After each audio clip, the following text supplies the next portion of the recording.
IT বাড়ির পক্ষ থেকে responsive web design Bangla video টিউটোরিয়ালের আজকের পর্বে আপনাদের সবাইকে স্বাগত জানাচ্ছি। আজকের পর্বে রেসপন্সিভ ওয়েব ডিজাইন শুরু করার পূর্বে আমরা জানবো যে সাধারণত আমরা ইন্টারনেটে যে ওয়েবসাইট গুলো থাকে সেগুলোর কি কি টাইপের পেজ লেআউট হতে পারে বা ডিফারেন্ট পেজ লেআউট। তো সাধারণত আমরা ইন্টারনেটে 4 ধরনের পেজ লেআউট দেখে থাকি বা একটা ওয়েবসাইটে সাধারণত 4 ধরনের পেজ লেআউট করা যায়। সেই 4 ধরনের পেজ লেআউট হচ্ছে static page layout, liquid page layout, adaptive page layout, responsive page layout. তো স্ট্যাটিক পেজ লেআউট যেটা রয়েছে সেটা সম্পর্কে যদি আমরা বলতে চাই, সেটা হচ্ছে এক কথায় ফিক্সড লেআউট। যেমন আমরা যখন HTML CSS কোর্সটাতে আপনারা দেখেছেন বা আপনি যখন ওয়েবসাইট ডিজাইন শিখবেন তখন দেখবেন সাধারণত একটা ওয়েবসাইট 960 পিক্সেল উইডে করা হয় বা 1000 পিক্সেল উইডে করা হয়। সো এই যে একটা ওয়েবসাইট 960 পিক্সেল উইডে করা হচ্ছে, এই যে একটা ফিক্সড লেআউট, এটাই হচ্ছে মূলত স্ট্যাটিক পেজ লেআউট এবং এটাকে অল্টারনেটিভলি ফিক্সড পেজ লেআউট বলা হয়ে থাকে। এরপর আছে liquid page layout. Liquid page লেআউটের আরেকটি নাম হচ্ছে ফ্লুইড পেজ লেআউট। লিকুইড শব্দের অর্থ হচ্ছে তরল, যেটা তরল।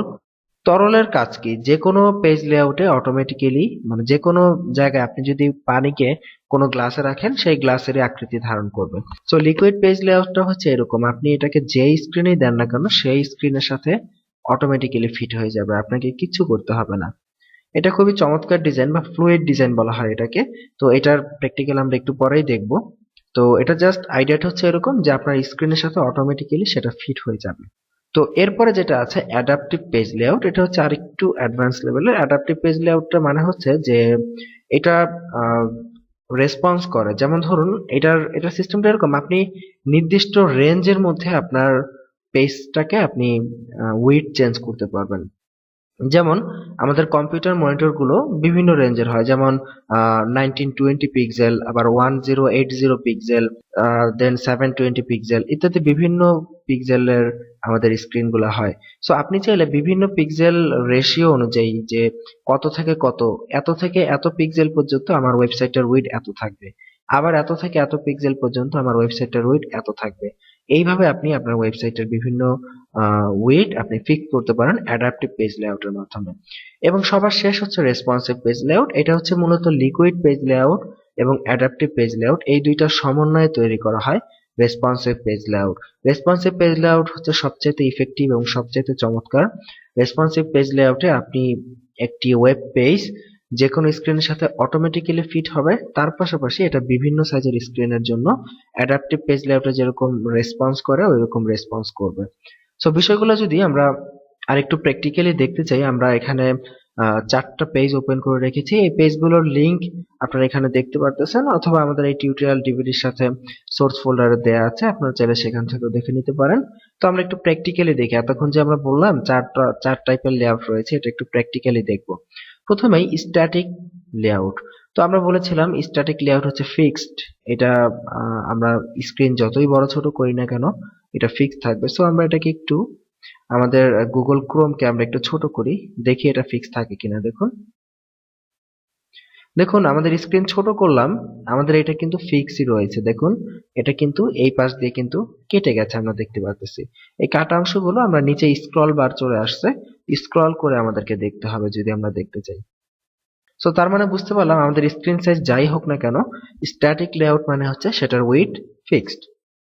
এরপর আসা যাক লিকুইড পেজ লেআউট বা ফ্লুইড পেজ লেআউট।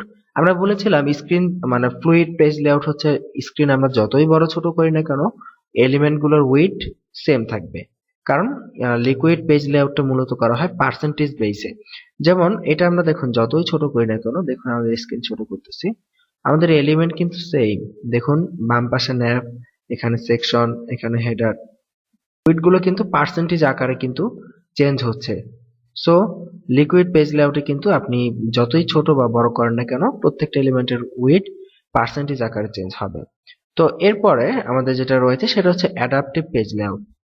আমরা বলেছিলাম যে অ্যাডাপটিভ পেজ লেআউটে আমরা বিভিন্ন রেঞ্জের জন্য আমাদের পেজের বিভিন্ন রেসপন্স আমরা করাতে পারি। তো এটা একটু ছোট করে দেখি কি ঘটে। একটু ছোট করে দেখুন, আবার একটু বড় করি, আবার একটু ছোট করি, দেখুন উইডথটা কিন্তু লাফ দিল, লাফ দিয়ে কিন্তু ছোট হয়ে গেল। ঠিক আছে, আবার বড় করলে আবার লাফ দিয়ে বড় হয়ে গেল। তার মানে কি একটা নির্দিষ্ট রেঞ্জ একটা নির্দিষ্ট রেঞ্জের মধ্যে থাকা পর্যন্ত সময় সে ওই একটা নির্দিষ্ট উইডে থাকবে, আবার যখন ওই রেঞ্জ আমরা অতিক্রম করব তখন আবার নতুন সাইজ হয়ে যাবে। সো বিষয়টা আমরা যখন প্র্যাকটিক্যালি দেখব তখন আরো চমৎকার বুঝতে পারবো। এবং এখানে আরেকটি বিষয় লক্ষ্য করুন, এখনো পর্যন্ত কিন্তু আমাদের লেআউট গুলো ঠিক আছে। দেখুন হেডার এখানে আছে, নেভিগেশন বামে আছে এবং সেকশন এখানে আছে। কিন্তু যখন আমি এটাকে আরো ছোট করব, দেখুন কি হলো, নেভিগেশন বামে ছিল, নেভিগেশন উপরে চলে আসলো এবং সেকশন নিচে চলে গেল। তো এই কাজটা কিন্তু অ্যাকচুয়ালি লিকুইড লেআউটে করা যেত না। দেখুন লিকুইড লেআউটে কিন্তু এরকম হয় না, ন্যাভ বামেই আছে, সেকশন ডানেই আছে। কিন্তু আমাদের অ্যাডাপটিভ পেজ লেআউটে কিন্তু আমরা এই বাম পাশেরটাকে উপরে দিতে পারতেছি, ডান পাশেরটাকে নিচে দিতে পারতেছি। তো তার মানে বোঝা যাচ্ছে লিকুইড পেজ লেআউট এবং অ্যাডাপটিভ পেজ লেআউট দুইটা অনেকটা কাছাকাছি, কিন্তু অ্যাডাপটিভে একটু সুবিধা বেশি। এবং রেসপন্সিভ পেজ লেআউট হচ্ছে সবচাইতে চমৎকার এবং বেস্ট। এটা হচ্ছে এই লিকুইড পেজ লেআউটের আইডিয়া এবং অ্যাডাপটিভ পেজ লেআউটের আইডিয়া, এই দুইটা আইডিয়াকে একসাথে করে রেসপন্সিভ পেজ করা হয়।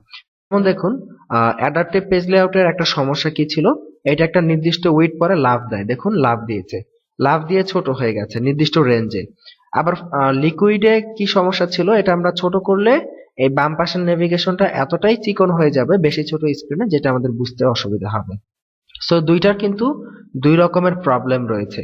তো রেসপন্সিভ ডিজাইনে এই ধরনের কোনো প্রবলেম নেই, কারণ এইটাতে রেসপন্সিভ ডিজাইনে লিকুইড এবং অ্যাডাপটিভ দুইটা মিলিয়ে রেসপন্সিভ করা হয়েছে। এখন দেখুন এটাকে যদি আমরা ছোট করি, নো প্রবলেম, আমাদের ফিক্স একদম দেখুন চমৎকার ভাবে মিলে যাচ্ছে। কিন্তু আগেরটার মতো কিন্তু লাফ দিয়ে বেশি ছোট হয়ে যাচ্ছে না, আবার বড় হয়ে যাচ্ছে না। দেখুন একটা নির্দিষ্ট রেঞ্জে চমৎকার ভাবে মিলে যাচ্ছে। এবং যখন আমরা ছোট করলাম, নেভিগেশন উপরে চলে আসলো, সেকশন নিচে চলে গেল, হেডার উপরে। আবার যখন এটাকে বড় করলাম, আবার নেভিগেশন বামে চলে আসলো, সেকশন, হেডার। সো পারফেক্টলি যে কোনো স্ক্রিন সাইজের সাথে এটা মিলে যাবে। তো এই চার ধরনের স্ক্রিন লেআউট সম্পর্কে আপনাকে খুব ভালোভাবে আইডিয়া রাখতে হবে এবং নিজেকে তৈরি করতে পারতে হবে যে আপনি কিভাবে এই চার টাইপের লেআউট তৈরি করতে পারেন।